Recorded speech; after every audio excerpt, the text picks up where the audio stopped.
टमाटर में पहला और मटर उत्पादन में दूसरे स्थान पर मध्य प्रदेश। दुग्ध उत्पादन 20% बढ़ाने का लक्ष्य। कृषि के क्षेत्र में मध्य प्रदेश की देश भर में अलग पहचान है। लगातार 7 कृषि कर्मण अवार्ड जीतने वाला न केवल ये पहला राज्य है, बल्कि कोरोना महामारी के समय रिकॉर्ड 128 लाख टन गेहूं का उपार्जन करके पंजाब को भी पीछे छोड़ चुका है। टमाटर में पहला और मटर के उत्पादन में मध्य प्रदेश का देश में दूसरा स्थान है, तो दालों के उत्पादन में प्रथम स्थान, खाद्यान्न में द्वितीय और तिलहन उत्पादन में तृतीय स्थान पर है। अब किसानों की आय बढ़ाने के लिए पशुपालन से जोड़ने का प्रयास किया जा रहा है।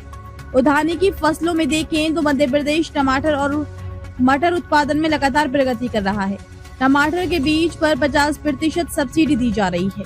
2024-25 में 1,27,740 हेक्टेयर में टमाटर की खेती की गई, जिसमें 36,94,702 टन उत्पादन हुआ। यही स्थिति मटर को लेकर भी है। अन्य प्रमुख उद्यानिकी उत्पादों में संतरे, धनिया, मसाले, औषधि और सुगंधित पौधों के उत्पादन में भी मध्य प्रदेश का पहला स्थान है। इसी तरह दुग्ध उत्पादन और गोपालन को लेकर भी सरकार काम कर रही है। गौशालाओं को चारा के लिए 40 रुपए तक अनुदान देने का प्राविधान किया गया है। वहीं दुग्ध उत्पादन को प्रोत्साहित करने के लिए प्रति लीटर 5 रुपए प्रोत्साहन राशि देने की व्यवस्था की गई है।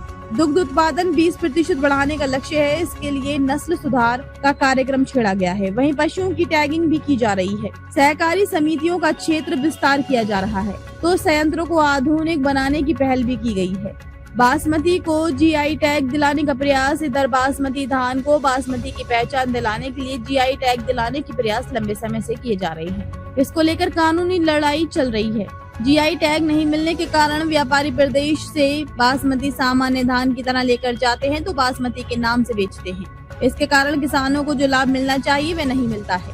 प्राकृतिक खेती पर जोर। प्रदेश में रासायनिक उर्वरकों के अति उपयोग के कारण भूमि की मृदा शक्ति प्रभावित हो रही है। भविष्य के खतरे को भांपते हुए सरकार का जोर इस बात पर है कि किसान प्राकृतिक खेती करे, ताकि भूमि की मृदा शक्ति बनी रहे। इसके साथ ही पराली नरवाई जलाने से पर्यावरण को होने वाले नुकसान से बचाने के लिए एक और जहां कड़ाई की जा रही है, तो दूसरी ओर नरवाई को भूमि में ही मिलने के उपकरणों पर अनुदान दिया जा रहा है। कस्टम हायरिंग सेंटर से भी इसे जोड़ा गया है।